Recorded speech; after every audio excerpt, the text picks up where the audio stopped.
Larry Cullop, thank you for coming to the show. You're welcome. You grew up down here on Lick Creek in the Appalachian Mountains. Been here for going on 76 years almost. 76 years, long time. Be this fall. Married to your wife 32 years. Yes. Your grandfather and even a great-grandfather. Yeah. What was life like growing up down here in Lick Creek? Well, yeah, it was something I look back on a lot. It was really a lot of fun. We lived here. Things when we moved here in 1950, things were still pretty much like they were maybe in the 40s.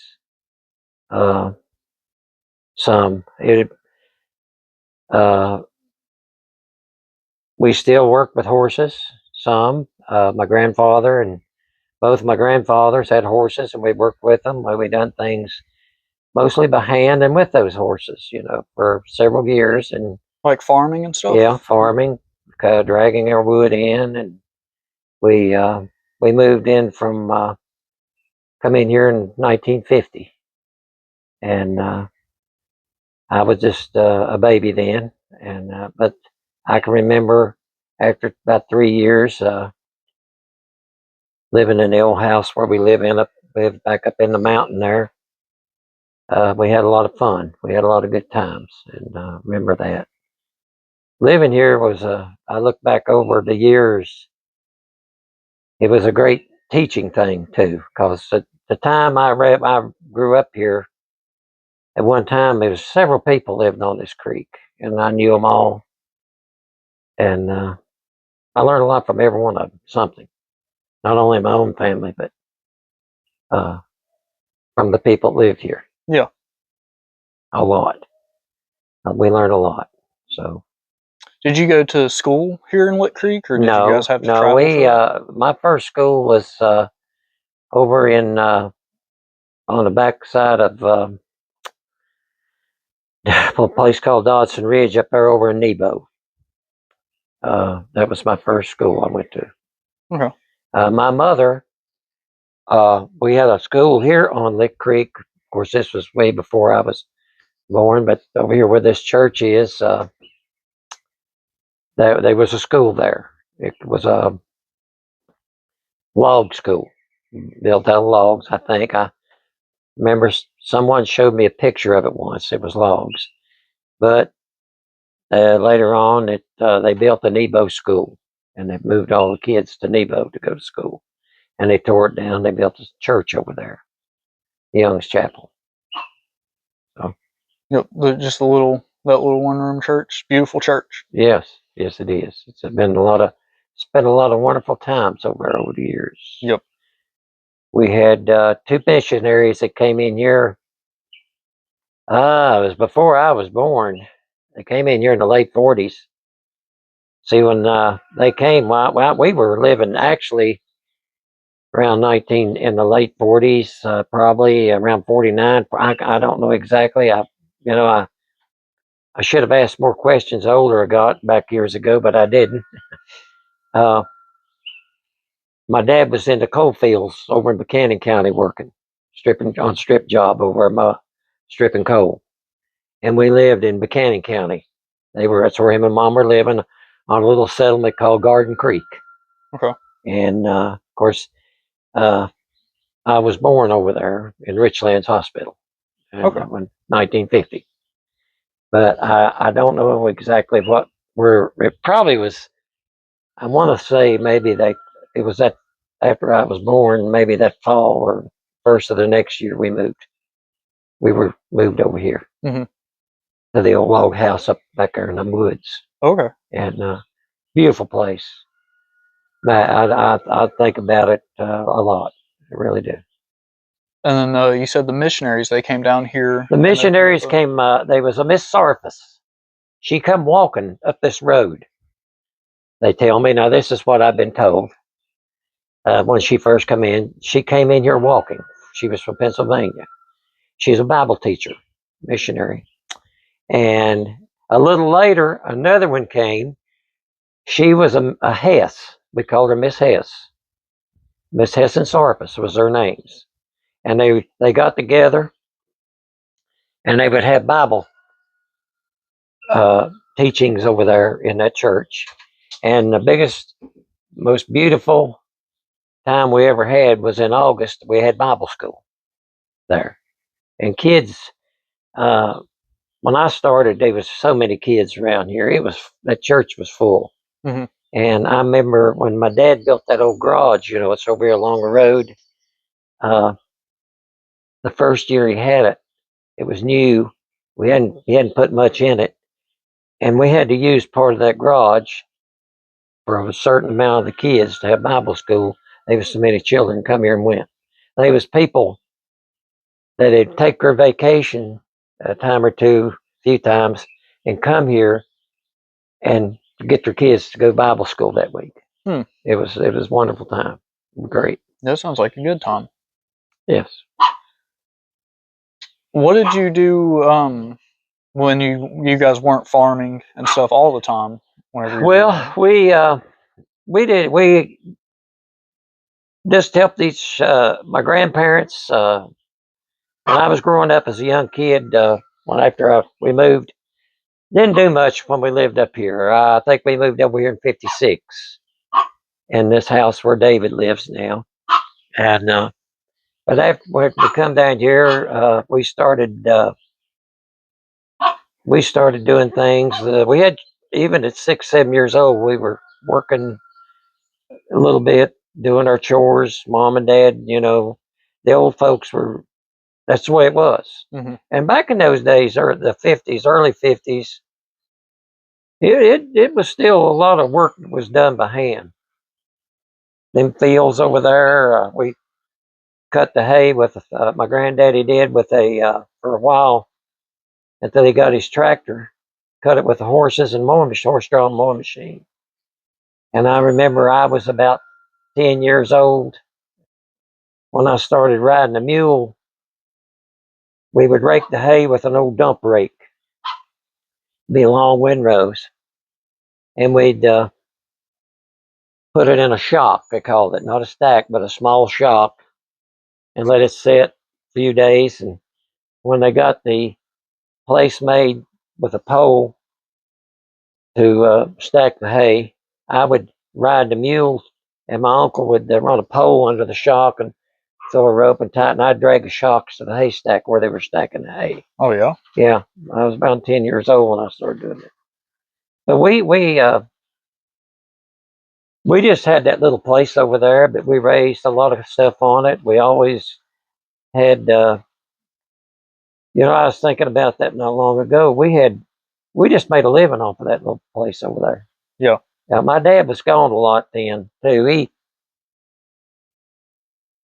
He come out of the in the '40s. He come out of the military, and he'd been in the operating engineers in the military. Mm-hmm. And he carried that into heavy equipment operator for years. And he had to go places, and spend time. And it wasn't like it is now. He had there was no interstates then, and but me and my brothers and mom, we would take care of the place while he was gone and tend the garden. My grandfather finally, he would mow the hay, and we would get the hay in the barn and stuff like that, and help mom in the garden. We did a lot of stuff. Yeah. We had to. Yeah. We really had to. Yeah, everybody had to pitch in. Yes, we did. We surely did. Yeah. I know that you love to hunt. You just grew up hunting this entire area? Well, it really, back in, after we moved down here, my dad's, he would take me when I was about 6, 7 years old. Let me tag along with him going squirrel hunting in the fall. And, it was exciting for me to see that, And then, I'll never forget the first time he let me go by myself was he handed me a little .22 rifle, and I just turned 12 or 13 years, 13, I believe, that fall. And he let me walk over in here with the gun and hunt, and just. And I thought that was the grandest thing, to my first time to go hunting by myself. Oh yeah. And it got me, and from that time on, it was like you couldn't keep me out of these woods hardly at all, unless we had something to do. Really had something to do. And but I just it was a wonderful time, wonderful time. Tell me about your first job. My first job, well, I done a lot of things here on the creek, working for the farmers up the road, little, mostly just didn't get no pay for a lot of. We just worked together here on this creek. We had a lot of families up through there, and we all, from one end of it to the other, everybody helped each other. And sometimes they pay me something if I want, Yeah. But most time it's just a neighborly thing. We'd all get together in the spring and set the tobacco, everybody's tobacco out up through here. Yep. Or we'd all pitch in and get the hay up. A lot of times it was like that, trade off with each other. It was everybody. But my first job that I worked, public job, was in 1969. My dad, uh, he was here, and I worked with me and him. He took me to work with him. Got me a job at Broad Ford. They were building a substation in Broad Ford, and down here just between Rich Valley and Saltville down through there. Well, and I went to work there and worked the summer, 1969. That was my first public job, working at that substation, helping putting in stuff to get it ready. Yeah. Yeah. Not a bad first job. That's not a bad first job. No. Only job I ever had, later on years when I went to work at other places, the only job I ever had that they paid you in cash. I've never worked. I never had that before, Yeah. since then. But that was in 1969. As far as living here in these mountains, I don't know where I don't want to live anywhere else. I agree. I don't.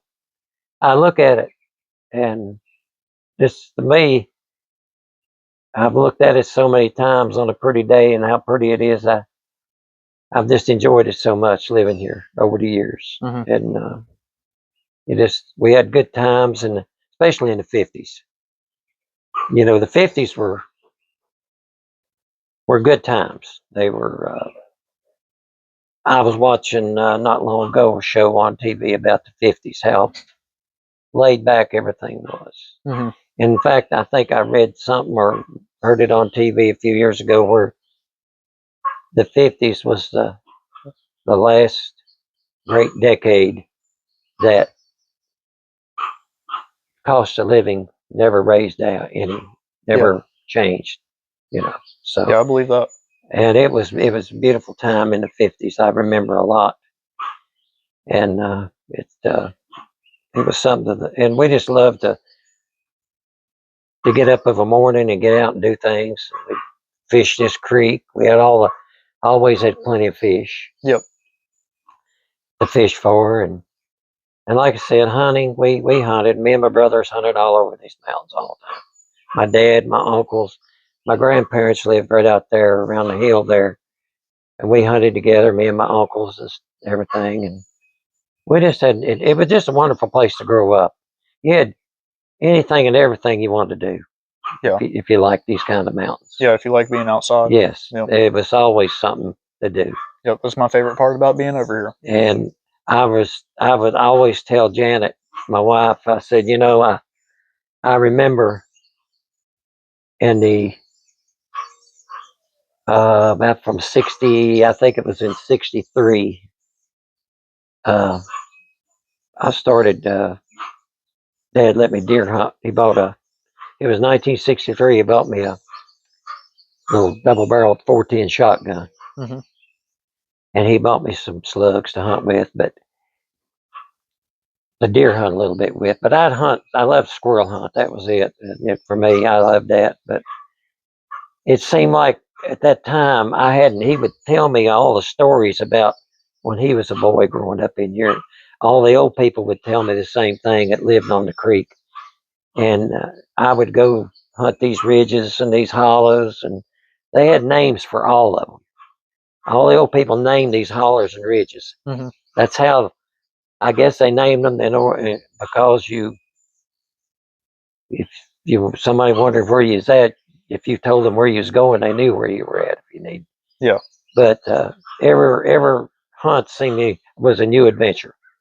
Every holler, I tell people, every holler and ridge was a new adventure for me if I hadn't been there. Yeah. It's wonderful. Wonderful. Well, it is. Our landscape definitely changes. It can be completely different on the other side of that mountain. Yes. It sure was. It's always been every time I go, I remember, fishing up this creek. We used to have a wonderful time trout fishing in the spring. They stocked the creek with trout, and we enjoyed that. We really was. All the kids down in Rich Valley, we were going to school down there then, and all them kids down there, they'd come up here and we'd all go fishing, and it was this wonderful place. Yeah, it's definitely it's changed a little bit. It's changed. All the older people that I grew up with here are gone. Yep. I learned a lot from every family that was up through here.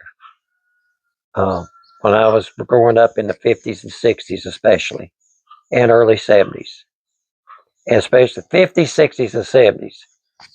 Let's say these people, they were a kind of people. If I used to get on my bicycle and I'd ride up the road, and if stop in, and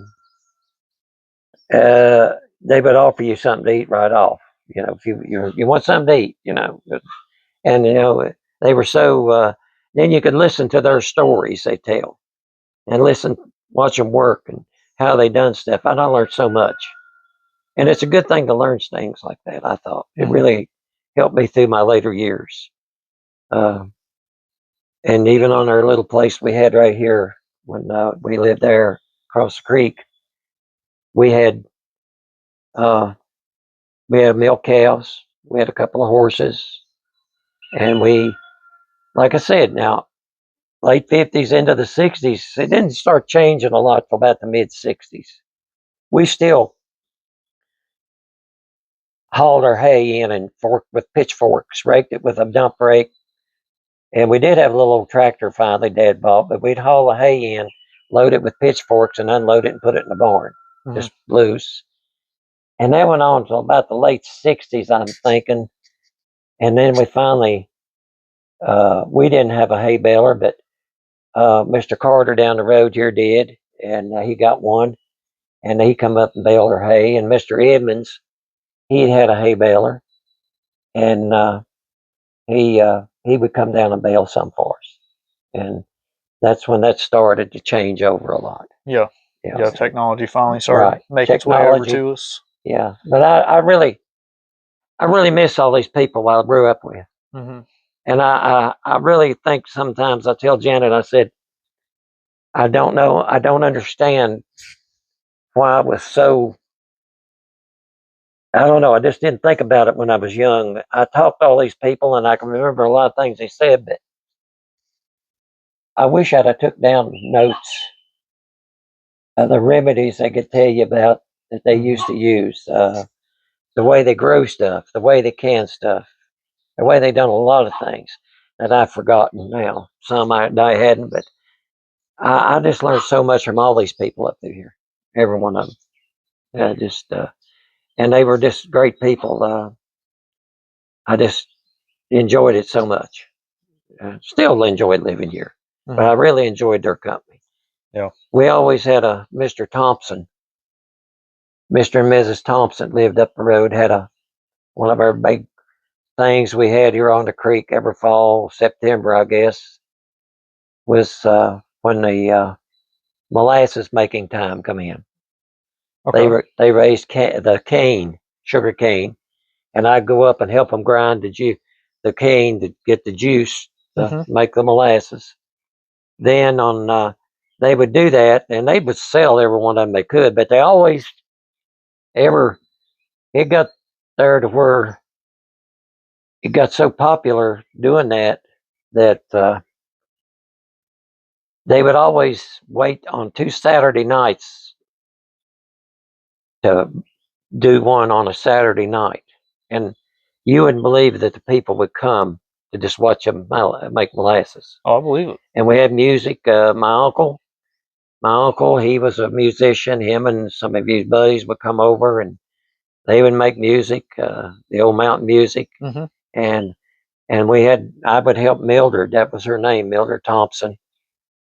I would volunteer to help her skim the molasses. They had a green skimmings on them that you had to take off. Mm-hmm. And but it was a great time. We had a lot of fun. It was great. It was good.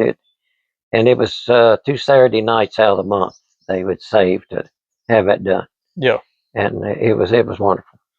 Just an old time cookout. Yes, Yep. yeah, yeah, Nice. yep. Um, you were telling me about this house that you grew up in. You showed me a picture. I'm gonna throw it into the video. Um, I thought it was awesome that you were able to take a picture of it.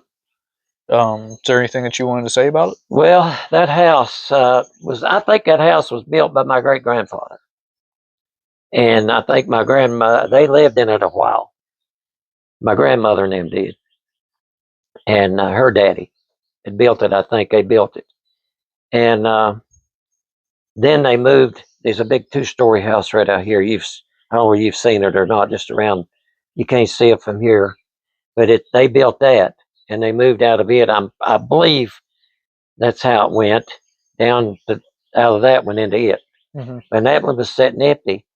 So in the early '50s, when we came from Garden Creek over here after I was born in 1950, probably was fall of '50 or spring of '51. Dad and Mom moved into that house, Mm-hmm. and I lived there, me and Mom and Dad for 3 years, or just me. And then Gary, I think, was born in '53, but Mark, he was born over here at the other house. But anyway, that was we just had the best time. Mm-hmm. I I remember my first Christmas. Uh, I remember my first Christmas. I don't know exactly how old it was, but it's the first time I ever saw. Uh, Me and Mom was there by herself. Dad had gone to work and was gone, and it was Christmas, and been close right at it. And she'd put up a little Christmas tree, and she got this. I don't know where she got them, but she got a little string of lights, and she took me in there and she turned them on. I thought that was the prettiest thing I ever seen. That's the first time I ever seen lights on the Christmas tree. Really? Yeah, probably about 53 or 4, maybe. I can't remember that much, but that was just wonderful. And then my first, I'll never forget. I was probably 4 or 5, maybe around 4. I don't know, when my aunt, Mom's sister, was out here still living there with her parents, my grandparents. It was Halloween, and she come up. We were sitting there, and we'd finally got electricity. We didn't have electricity up there for the first 2 years Mm-hmm. in that house. We lived up there without electricity, and my dad. Well, we'll go say this. When we moved in there, my dad said I had. He told me once. He said I had $5. All I had when we moved in there, and he said, and I didn't know a thing to anybody. We had a '49 Chevrolet. His car was, and he said I didn't know anybody a penny. And all I had was $5, and the best part, we didn't even have a light bill for the first 2 or 3 years. Yep. They finally put electricity up the hollow to the house. Mm-hmm. And that's how come us to have the lights on the tree. And I remember that my first time I ever saw a lighted up Christmas tree. But then my aunt, she came up on Halloween, and in the corner, the little window there in the corner on this side of that old house, Mm-hmm. this god awful creature looked through there one time, and I screamed and I hollered and carried on. It was a pumpkin with a can with a light in a candle, and she stuck it up in the window, and it like scared me to death. Oh, they got the biggest kick out of that. I was screaming and hollering. I looked up and seen it. I didn't know what that thing was. That was my first Halloween I can remember. uh, Halloween, especially, I would assume, looked a lot different than what it does today. oh yeah, we didn't go anywhere like we do today. We went local around. This year over at my grandmother's, we didn't do much. We dress up a little bit, but it was exciting. Yeah. It was exciting for us kids. You guys make your own costumes? Yes. Yeah. Yes, we didn't buy. Oh no, it's back in those days. You're talking that was still in late 50s. We didn't buy nothing like that. We didn't. We made our own. Do you Mom, remember any of them? I can't remember. It's just mom would just get out some old clothes and put on us, and old things, as rags really, and we look like no telling what. I can't remember, but I do remember just mostly we go over to my grandmother's and down the road a little bit here or something. But it was good times. Anything at time, it didn't take a lot to make you happy. Them days, little things was so good. Yep. They were just didn't have to be big things to make you happy. Back those days, you were just one thing that we had that we had this creek we played in. We had the fields to run in. We had the woods to hunt in as we grew up, and there was always something to do. It made you feel good. Yeah. It made you really did. I think people were a lot happier back then with just the basic necessities. Oh, we were. Everybody did. We were, yes. And we had country stores everywhere. We didn't have to go to town for anything unless we just maybe on a Saturday morning, my dad would maybe have to go over to the bank or something, do some banking, but whatever. But we would just didn't do a lot in town except that. The other part, we had a grocery store every few miles. Over here, just country stores. They kept everything we needed. When Dad was working over in Buchanan County and areas, and he had to leave on a Sunday evening, we'd go down to the Mr. Apple store, and I guess for $10 or $12, we could get all the groceries you needed for a week. Mom get because she knew Dad'd be gone, so we get a big box of groceries for about $10. Of course, we never got anything much extra. We just got what we sugar, flour, meal, stuff like that. Stuff we really used. Because my mother was a great cook, and very little back in those days we went to the store to get to eat sweets. Mom made it, and she could really make some good stuff. All those old people could do that. They had to, because they just didn't. They just didn't have it to do with until up in the 60s. Now, up in the 60s, things started changing. Things got a little more modern, and we went to the stores, got a little better, and had more up to date stuff. But the 50s and 60s was great years here. They are, yeah. We didn't have to. You could walk. Me and my uncle used to walk down the store every evening, just sit down at the country store. And that was another thing we enjoyed so much. Me and my Uncle Pete, he lived right out there, my mom's brother. And me and him, and he'd come by, we'd walk down the store we'd leave here about 5:30 of the evening. About 8 o'clock at night, 8:30, something like that, when it got dark, the store would close up around 9, we'd walk back up the road. Pitch dark, no light or nothing. We just walk up the road. You can't do that now. We would walk up, didn't think a thing in the world about it. No traffic those days. That not even in the 60s, hardly. 50s, not much. The only traffic we had up through here much was when what few people worked would come in or leave. Other than that, there's about the only car you seen during the day was a mailman Yeah. coming. Yeah, that's all. Hmm. But growing up around here has been a wonderful time for me. I'll miss it someday. I will. I certainly will. I've always said, it's hit my mind a few times. I hear all this. It's just paradise to me. Hmm. You know, I it's agree. it is. It's just something that I don't know. I've been a few places over my life, not very many. Never had that urge to really travel a lot, but I've been some places. Once or twice, I've been west of the Mississippi, but not too far. But I've seen some pretty places, but I've never seen any place I'd want to live except right here. That's just the way it's been. Is there anything, if you had to give one statement or one piece of advice for your future generations, is there anything that you could think of? Slow down, slow down. I That's like it. why the '50s and the early part of the '60s, it started picking up in the '60s, but nothing like it is now.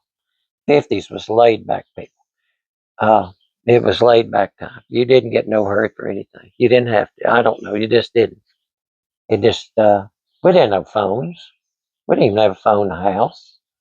Early years, I think it was maybe mid '60s before we got a phone up through here or put in phone lines. But slow down, you know. Don't live so fast if you don't have to. And I think I was thinking about that not long ago.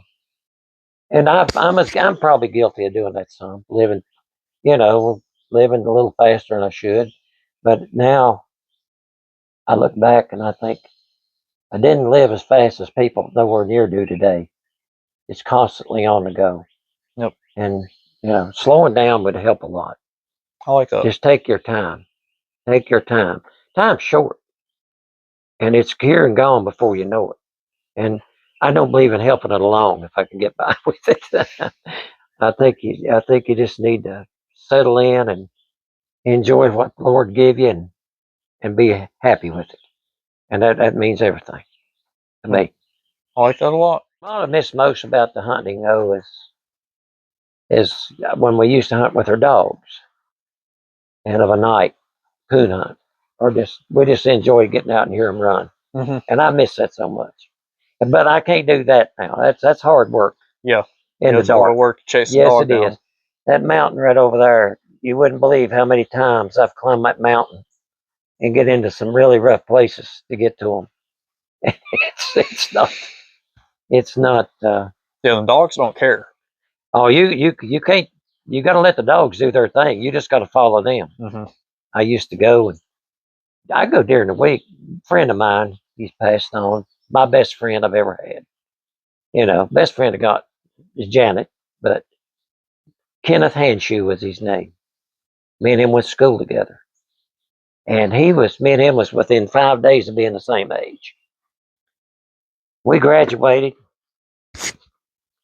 and I don't know, we graduated in 70. He graduated in 79, I graduated in 70. Because back in the day when I went to Nebo, they held me back one year. We were within 5 days of being the same age in their same month. But me and him, he got a dog and I had a dog, and we'd hunt every night. Even if we had to work the next day, we'd get in 12, 1 o'clock and get up and go to work the next morning. And of course, we were young. Next night, we'd be right back in the woods hunting with those dogs. We loved it. And I'll never forget, we used to, the week of our birthday, both of our birthdays, uh, like I said, I'm October the 27th, and I think his was 3 or 4 days uh, difference. So we decided we'd start. We stopped the store, and we didn't have a liquor store in Marion, but they had a bootlegger over there at a service station. And old Mildy, he'd go by there and pick up a bottle of god awful bourbon I ever drank, but we drank it. Bourbon Supreme. And we'd take a pint of that hunting with us and about 2 big Swisher Sweet cigars, the big ones, Mm-hmm. on our birthday to go hunting to celebrate our birthday. And we most time we'd have a coon treat and we'd just sit down there. A few times we got peach brandy and we'd get that. I liked it better. And we'd sit there and drink that bottle of peach brandy and smoke that cigar after the dogs had treated it. Because Sounds like a good time. we did. It was, I ain't kidding you, me and that boy, me and him deer hunted together, we rabbit hunted together. One winter, one time we was off for Christmas, about 2 weeks back in '70s, and we hunted every day. Rabbit hunted with had 2 beagles, and my brother's beagle and my uncle's beagle. We used them, and I think we got about 40 some rabbits that year. And it was open, it wasn't too cold and nothing. And we had the biggest time. We just enjoyed that so much, hunting with the dogs and stuff. Uh, I don't think people realize just how much fun you could have if you want to make it homemade fun. Yeah. I call it homemade fun. And the way I used to do it, think about it, we just had the best time, me and him. He passed away a few years ago. He had cancer. His family, it run in his family, and he had a pretty good sized family, but his oldest brother died first. And his middle brother, one of his other brothers, Eddie, me and Eddie graduated too, and Milton graduated 1 year ahead of us, me and Eddie, because I told you they held me back. But anyway, we then Eddie got cancer and died, and then we called Kenneth was his name. I don't know why we called him Mildine. That's what everybody called him. And dang, if he didn't get cancer and die, it's after I moved here. He would. He was. He's ain't been dead that long. About 10 years, I guess, or 12 years. No. I hated it so bad. Yeah, it seems like cancer's hit our area pretty hard. Yeah, I think. His mom died of cancer. His mother and him and 2 other of his brothers. Yeah. Mm-hmm. It's like my grandfather, he had cancer. My mother. Well, my mom did. My mom, she had a heart attack, but yeah, cancer's hit this area pretty bad. Mm-hmm. Gary had it, lung cancer, but me and old Kenneth, we had some good times together. We went now back in those days in the '70s. They had a dancing. They had a dance hall over in Marion called the Farmers Jamboree. I don't know if you remember that or not. It was up there over the right across in front of the. I think it's about right in front of the courthouse upstairs over a bit. And cousin Zeke was over it. He used to be DJ some on WMEV radio in Marion, Mm-hmm. and him and George Mazzell. And he would always advertise, "Now y'all come on out to the Farmers Jamboree tonight. We'll have a big time." And of course, I'd never been there. And one night, one evening, me and Kenneth was out riding around. He said, "Let's ride up that Farmers Jamboree, see what it's like. I've never been there." I said, "I ain't either." So we rode up there and we walked in. First thing we noticed was the cops standing down for the stairs. So we wasn't drinking. Mm-hmm. A lot of people were. If anybody stumbled a little bit, they just took them to jail. Yeah. Fined them, just to make money. Mm-hmm. But anyway, we walked up there and stood there a few minutes, looked around. Dean looked over at me and he said, "Let's just go home and get our dogs. Go hunting." I said, "All right." Those were good times, man. Good times. There's some stories I could tell. If I sit here long enough, I could talk all day. And not only it's me and him, but my uncle, everybody. Uh, they was some rough people lived back in the days. Yeah. Back in these mountains. Mhm. Believe it or not. There was some rough people. Yeah, my great grandfather told me one time he used to drive like a dump truck for the rock quarry. I guess somewhere near Marion, somewhere around here, rock quarry. Well, there's a rock quarry in Marion. They had Ellis over had it. There in Yeah, Marion. It's probably. behind. It's right there where Wendy's is. Mhm. Over top that hill behind it in there. Yeah. He said that he drove over there. There's this guy that he was friendly with him, but he was from like Chicago or something. Whenever he left, he quit there and went to leave. And he told my great grandfather, "Listen," he said, "if you ever need anything," he said, "if any of these guys cause you any problems," he said, "you just give me a holler up in Chicago." He said, "I'll come back down here." Well, similar story, just what you told. Back in the day when my granddaddy was living out here, him and my grandmother, Uncle Pete and Aunt Grace, and we were living up a holler in that log house. My granddaddy worked for the Forestry Service. And they didn't have roads like they do now. They had far trails, they called them. And he'd have to walk that far trail. They had a far. They go up on my granddaddy's road where he had built. You hit the far trail and you go up top that mountain, go out the top there a little bit and down on the other side and walk into what they call Bob Spur. That's where his lookout tower was. He had to go in there along about the middle of September and stay on that tower till probably late November for fire watch. That's how you check. They had towers everywhere back those days. And he stayed on that tower back there. He'd take enough food and stuff. He cooked on it, slept on it, and everything, but he stayed on that tower for 2 or 3 months. Hmm. And, uh, but I know my dad and my uncle, which was my granddaddy's youngest son, they walked back there one time, took him a load of provisions back there. Boy, they had to walk about a 5 mile walk. Oh wow. Back in there. Yeah. But it's on Bob Spur. I've been out there at it several times. They've tore the tower down now, and the remnants of it was there, but the foundation. But anyway, he was back there, and this was back when after the Forest Service had bought that land, and I don't know what year it was, maybe in the 40s. But my grandmother told me this story. There's an old gentleman back there living back in there, down on the south of Brushy Mountain. I think it's probably where he was living at the time. I know that was one of his houses there. His name was Bill Brewer.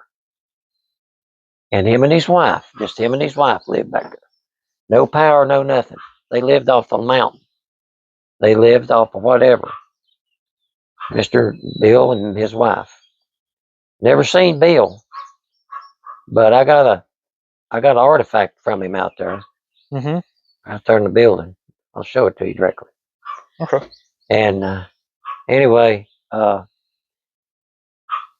Grandma said my granddaddy was up in that tower one day and he looked out the top about just looking west and he seen somebody coming.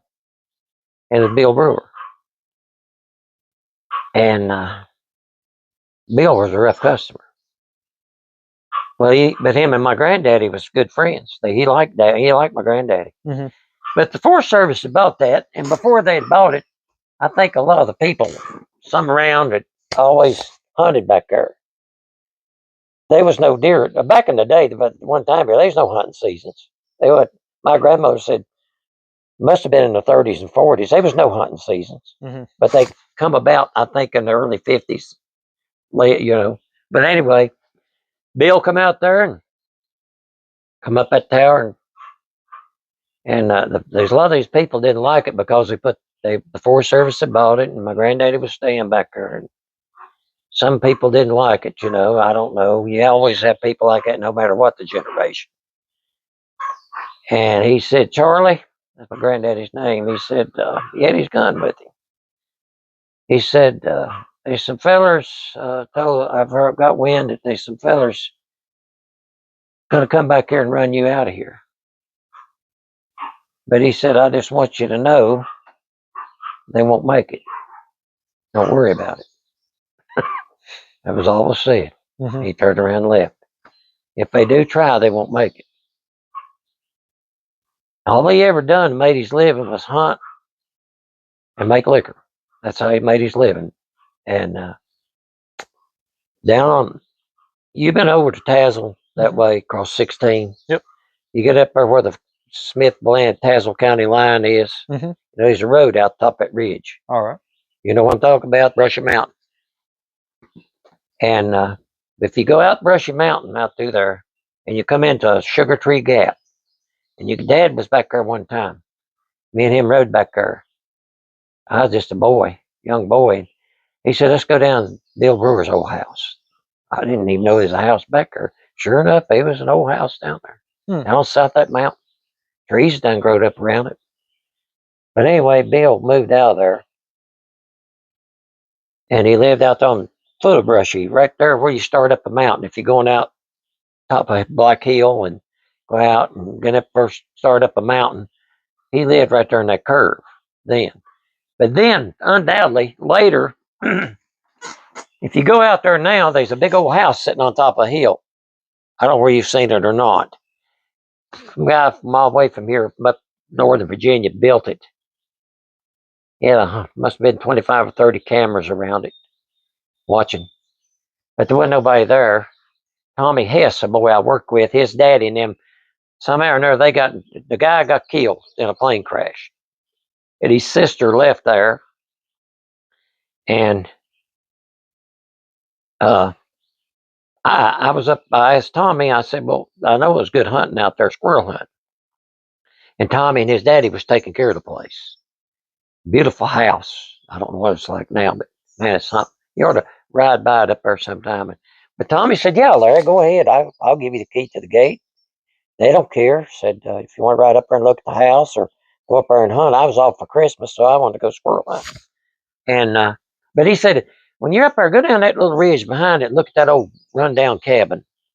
He said, there's a prettiest old wood cook stove in there you ever seen. Well, I did. Sure enough, the cabin had a roof over it, but the side of it had fell out a little bit, and I could see it, but I didn't bother nothing. It was a little log cabin house.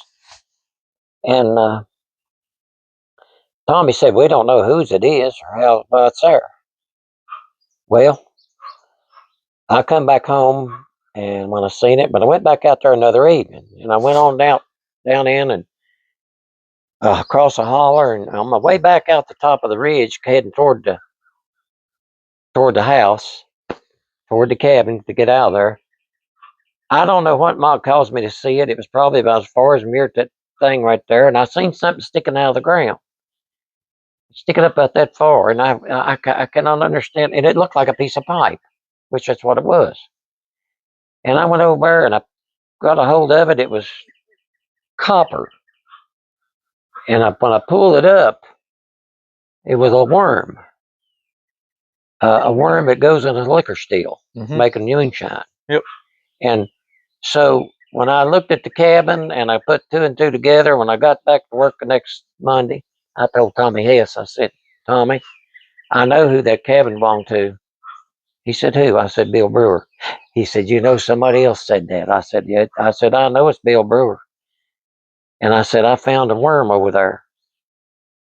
And I said, well, you don't mind if I get it, do you? Oh, no, go ahead and get it. He had buried that worm. He'd had pushed it down and then buried it. But it was sticking up about this much. How I could see, I just seen that thing. I just was curious, but it's hanging right up there in the building. Oh, hell. Yeah, I got it hanging.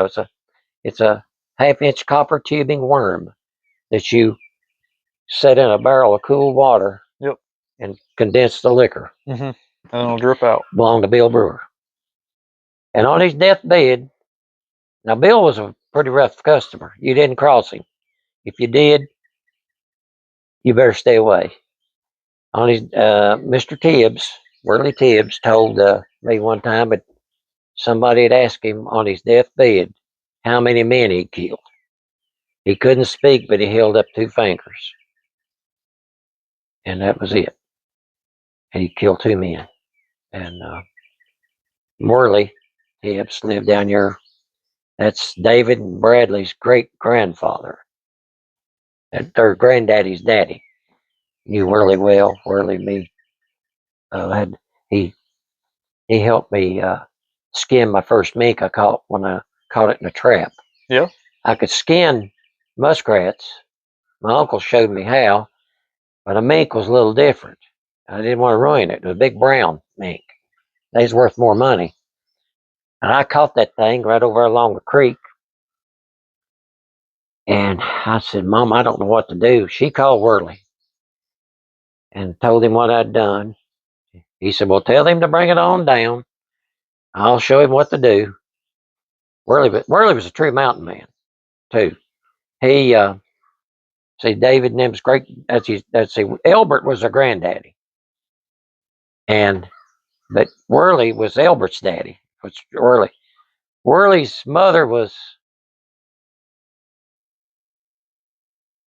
Cherokee Indian, and his daddy was German. And Worley was tall, and he had them high cheekbones. And but anyway, he could. I've sat and listened to him tell stories about hunting. And honest to goodness, I couldn't wait to get up the next morning to go. And it got me so excited. And Worley was a mount. He raised his family off of mountains, squirrels and deer meat, and he cut timber some for people, and helped log, cut timber. But he was. I always told. I've told Janet. I said, Worley Tibbs is the only mountain man around here I've ever known. I said, now he lived off of the mountain and everything like that. And of course, he drank a lot too in his younger days. But I didn't know him back then much. But he, Sharon and Johnny, Johnny Olinger. Sharon was Albert's daughter, Worley's son's daughter. And but anyway, Worley was something. He had an old. He could shoot. Them old men back in the day hunting. Us young kids sit and listen at them. They laugh at you if you used a shotgun squirrel hunt with. Why are you using a shotgun for? If you couldn't kill a squirrel with a 22 rifle, there's something wrong with you. So I had to learn to shoot a 22 rifle pretty quick. All us kids, the big test we took amongst us was how good a shot you were with a 22. You used to buy these old copperhead matches. You know what I'm talking about?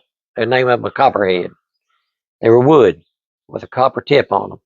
Like about first near that maple tree there, maybe a little farther, you stick one up in the post. And mind you, we did not have scopes back then. If you could clip a head off of that thing with your 22 rifle, you was considered a good shot. Yeah, I'd still consider you a good shot. Anyway, I've done it, but it's you have to, with them old 22s. Say, yeah, years ago they made them shoot. Oh yeah. Now Worley, he killed a lot of squirrels. He told me one time, and now me and you got to ride back in these mountains one of these days. I want you to go with me. I got to tell people this because Worley and my dad and Zolly Church, that's Connor's granddaddy, great granddaddy, and all these old timers hunted and worked back in there. And there's a stretch of mountain back there called Chestnut Flats. The reason it was Chestnut Flats is a lot of big chestnuts in it in the day before they died out. And it's just over top of, this is Carter Mountain right here. That range right there. It starts back over here and ends up in there about there's a Lick Creek, Carter Mountain. On the other side of Carter Mountain, there's a huff holler. On the other side of that huff holler, they call it. Huff holler's on the geological map back in there. That's called, they call it Grape Ridge for some reason.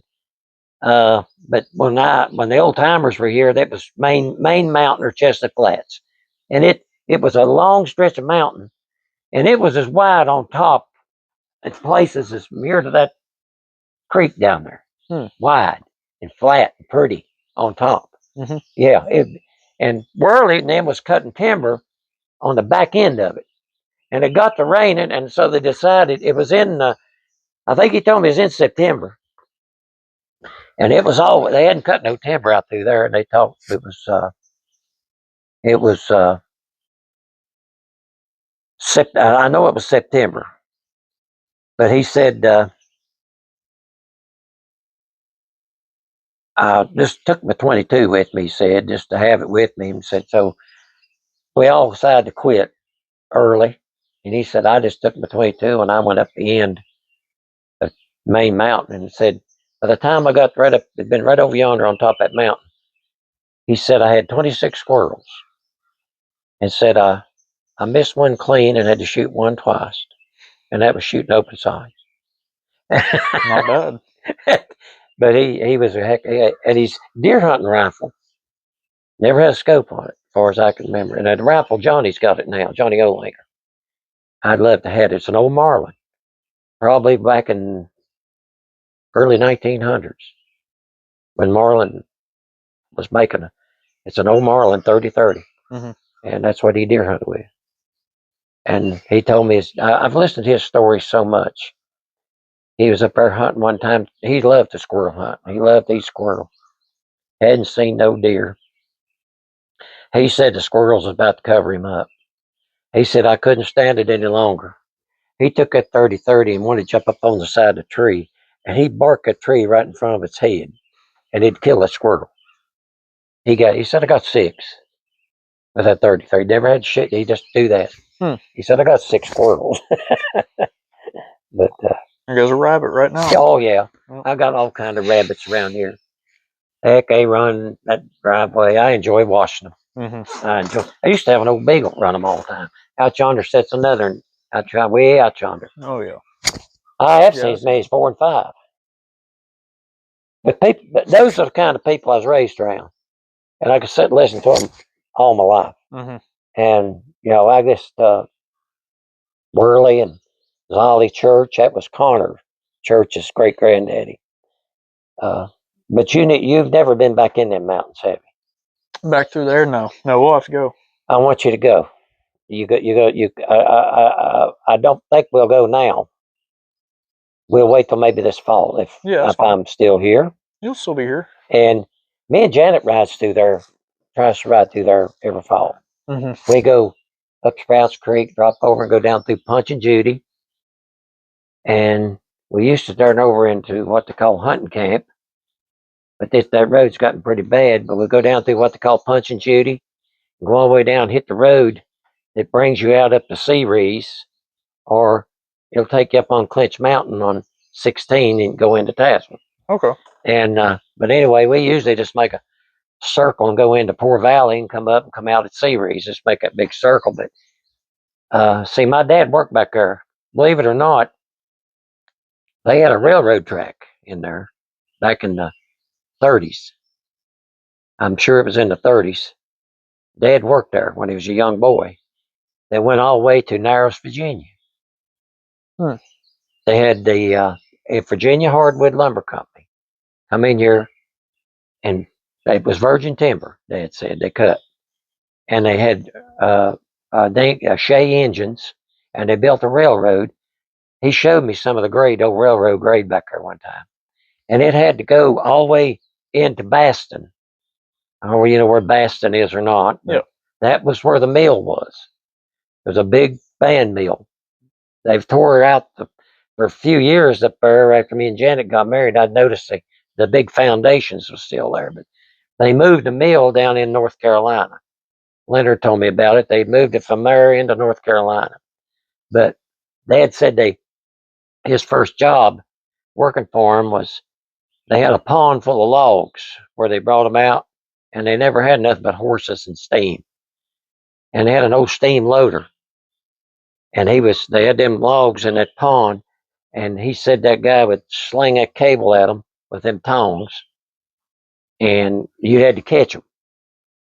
He said, and latch it. And before you got it latched, there's another rabbit right up there. Before you got it latched, he was already taking up the slack. And that's the way he said it was like it all day long. Him and another man would take turns loading. Because you kill one man doing that. Yeah. But that's the way it was. And all those stories I've heard over the years, I could have wrote a book over it, I guess. I wish I'd have took down more stuff. I worked with a man over at Brunswick. He's from Grayson County. And what was his name? I can't even call his name. Me and him could talk. He loved historical stuff. And he told me he had a journal from the time he was a young boy. And he's done dead. He passed away not long after I retired. He had done retired. But he told me every day of his life he wrote something down in that journal that happened. Somewhere. Something in the news, he wrote it down and dated it in his journal. And I wish I'd have done that over the years. That's not a bad idea. Yeah, he did. He's told me. He said, I got a journal. And I told him one time about Sharon Springs. You don't know where that is. It's up. It's right on the highway up, like you're going to Bland. I don't know where you've ever been up through there or not, but it's the headwaters of the Holston River here, North Fork of the Holston River. Sharon Springs is. That's where it begins. You go up there. You go up through by Sea Reese, the school, then you go on up through there a little ways, and there's a long grade. Go over a hill, and there's the divides. Well, Burke's Garden is over in there. I know you've heard of Burke's Garden. I don't know whether you have or not, but I've lost my train of thought now. But anyway, for years, my dad would, when he'd go up that way to go to Wethel, there was this old brick building part of it there, about half gone or better. Not a lot there. It was been a pretty big building, and that brick was laying around out beside this house, and nobody had ever cleaned it up. And I finally found out that you couldn't. They didn't want you to clean it up. There's a house built there next to it, and what it was a girls' college. A girls' college. And I've seen one picture of it when it was there. A guy, Arlene Bland, that lived all up the road there from it. To see, it was before you get to Sharon Springs, and she had a picture. Somebody gave her of that girls' college there, and I thought that amazing. Out here in nowhere, a girls' college school, just girls, and it was there at Sharon Springs. And I told him about it, and he come over here and he looked at it and wrote it down. I told him Sharon Springs, and the headwaters of this creek right here, Lick Creek, it's up there just before you turn to Burke's Garden. You go over one mountain, you come down, and you start up Garden Mountain. That's the headwaters of this creek. So I found out all that stuff. I've done a lot of exploring back in there, and my dad showed me a lot.